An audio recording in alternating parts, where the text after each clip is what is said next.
है कि आप काम किया दिल से, कांग्रेस फिर से। ठीक है, धन्यवाद।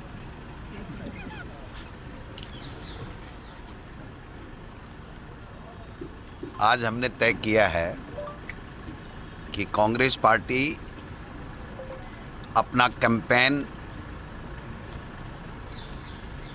काम किया दिल से, कांग्रेस सरकार फिर से के नाम से 16 अक्टूबर से शुरू करेगी।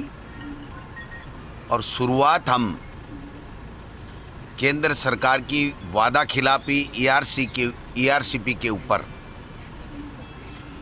जो हुई है, इस कारण से हम इस मुद्दे को प्रमुखता के साथ लेते हुए 12 जिले में हम हमारी शुरुआत 16 अक्टूबर, एक दिन में हम 2 जिले लेंगे और 13 जिलों में हम हर जिले में एक बड़ी मीटिंग जो तकरीबन 1 लाख लोगों की होगी, मोदी की किसी भी मीटिंग से ज़्यादा होगी, किसी भी एक मीटिंग को ले लीजिए उससे बहुत ज़्यादा बड़ी होगी।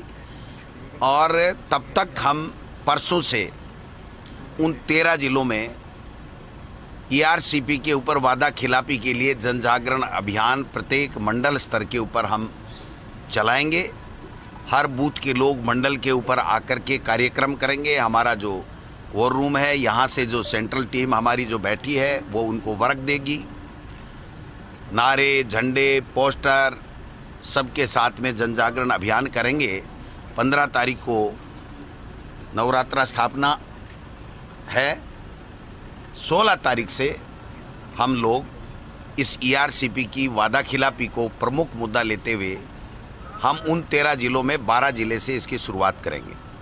हमारे पास में कहने के लिए, जनता को बताने के लिए बहुत कुछ है और इतना है कि राजस्थान के इतिहास में 70 साल में जितना काम नहीं हुआ उतना काम हमारी सरकार ने राजस्थान के लोगों के लिए किया है। चाहे आप डेवलपमेंट के वर्क ले लीजिए, चाहे हमारे 10 तरीके की गारंटियां ले लीजिए, चाहे हर वर्ग के लिए बोर्ड बनाने की बात ले लीजिए। जो लोगों ने डिमांड की, जो लोगों ने सोचा कि हमारी सरकार से हम ये अपेक्षा करते हैं, वो 100% हमारी सरकार ने पूरी की है। जो हमारा घोषणा पत्र था उसको भी हमने 98%, यानी 2% तो ऐसी चीज़ें हैं जो टेक्निकली हो नहीं पाई, बाकी 98% हमने जन घोषणा पत्र पूरा किया है। और आगे के जन घोषणा पत्र हमारा जो बनेगा उसके लिए जो मिशन 2030 हमारी सरकार का जो डॉक्यूमेंट तैयार हुआ है वो भी उसका एक बहुत बड़ा हमारा आधार होगा। और उसको लेकर के जनता की राय से जो विजन बना है उस विजन को हम लेकर के हमारे घोषणा पत्र को ऐसा बनाएंगे। और घोषणा पत्र जब हम पेश करेंगे तो जनता 100% विश्वास करेगी हमारे घोषणा पत्र पे, क्योंकि हमने पहले वाला भी लागू कर दिया, प्लस हमने जनता की राय से हम लोग घोषणा पत्र बना रहे हैं, न कि भारतीय जनता पार्टी के 2 लोग केंद्र में बैठ करके जो तय करते हैं उस तरीके से कर रहे हैं। तो आप मान के चलिए कि हमारी योजनाओं का बहुत बड़ा प्रभाव जनता के ऊपर है। एंटी इंकम्बेंसी 0 के बराबर है। भारतीय जनता पार्टी में आपस में दुनिया भर की फूट है।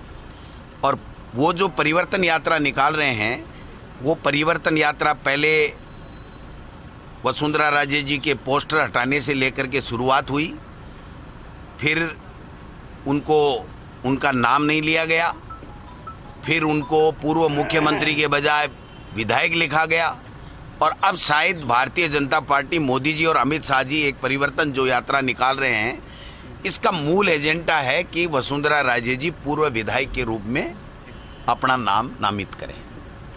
तो मैं समझता हूं कि ये परिवर्तन खुद में ही करने में लगे हुए हैं।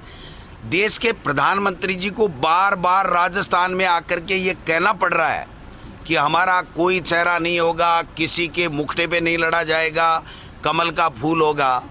अरे भाई, कमल का फूल तो दिखा ही नहीं।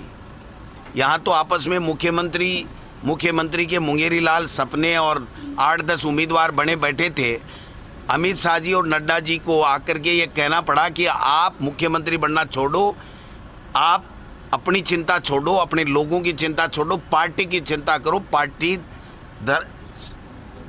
रसातल में जा रही है। तो इससे बड़ी कोई बात नहीं हो सकती। आप बताइए कि क्या उनकी जो सूची थी, देश के प्रधानमंत्री की अध्यक्षता में जब कमेटी बैठ जाए, पूरी टॉप लेवल के नेता बैठ जाएं और उसके बाद में बचकानी हरकत हो जाए, इसका मतलब है कि ये न तो यूनाइट है, न इनका कोई विजन है, न इनके पास में राजस्थान में जो ऐतिहासिक काम हुए हैं, अशोक गहलोत जी के नेतृत्व में सरकार ने जो काम किए हैं, उनका कोई उनके पास जवाब नहीं है। एक भी यात्रा में उन्होंने हमारी किसी स्कीम को क्रिटिसाइज नहीं किया, केवल एक झूठा परसेप्शन बनाने में लगे रहे।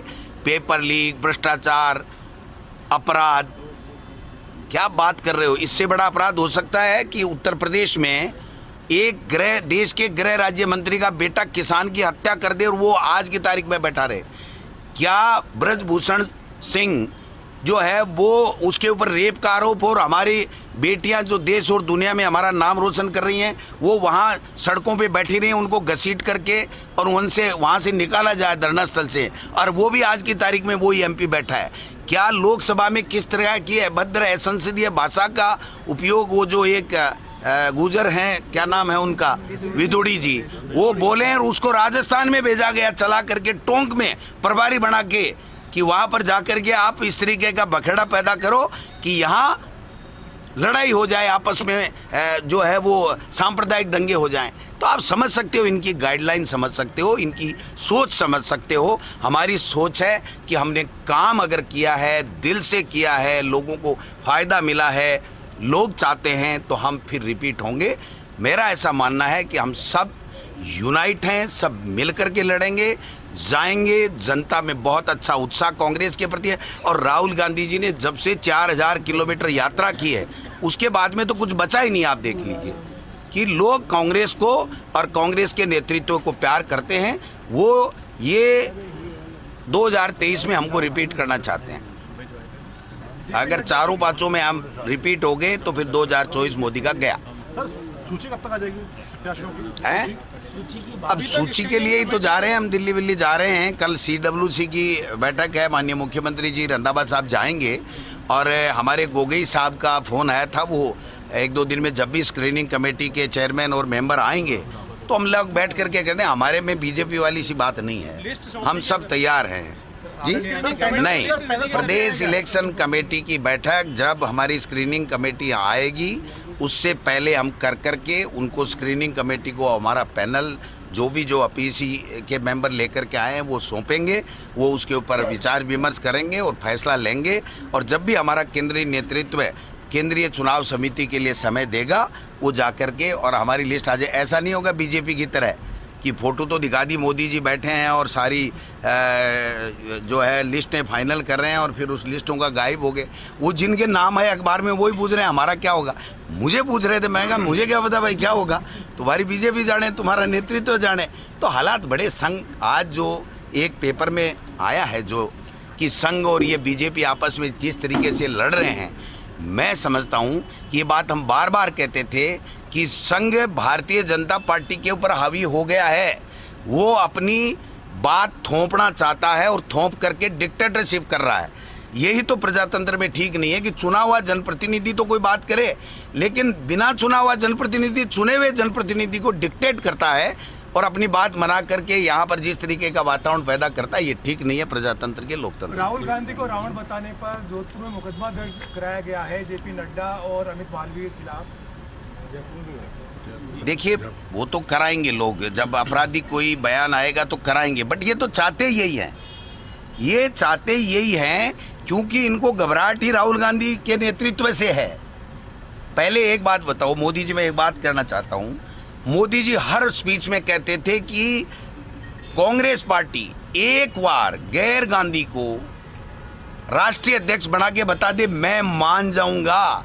तो अब तो मान जाना चाहिए, सत्ता से हट जाना चाहिए। हमारे तो खड़गे साहब बन गए, इलेक्टेड बन गए और हम सब के नेता सब कहते हैं तो मान जाना चाहिए, लेकिन उनका दूसरा जुमला तैयार है, तीसरा जुमला तैयार है, चौथा जुमला तैयार। अपनी बात पे नहीं टिकते हैं वो, हम हमारी बात पे टिकते हैं। कोरोना काल में अपनी गहलोत सरकार ने जो काम किया, एक बार मोदी जी ने भी आकर उसकी तारीफ करी और अब मीटिंग में वो कह रहे हैं कि गहलोत सरकार को 0 नंबर। नहीं, तो अब 2 स्टेटमेंट वो दे। अब का स्टेटमेंट भी बहुत अच्छा है कि गहलोत जी को कहिए मैं योजनाएं बंद नहीं करूंगा, वरना वो ये कहते हैं 10 में से ये 4 बेकार हैं, 6 अच्छी हैं या 1 अच्छी है, 9 अच्छी हैं। इसका मतलब ये हुआ कि उन्होंने हमारी सारी योजनाओं को अच्छा बता करके ये कहा कि हम बंद नहीं करेंगे, लेकिन उनकी बात पे जनता विश्वास नहीं करती है, क्योंकि वो कहते कुछ है करते कुछ है।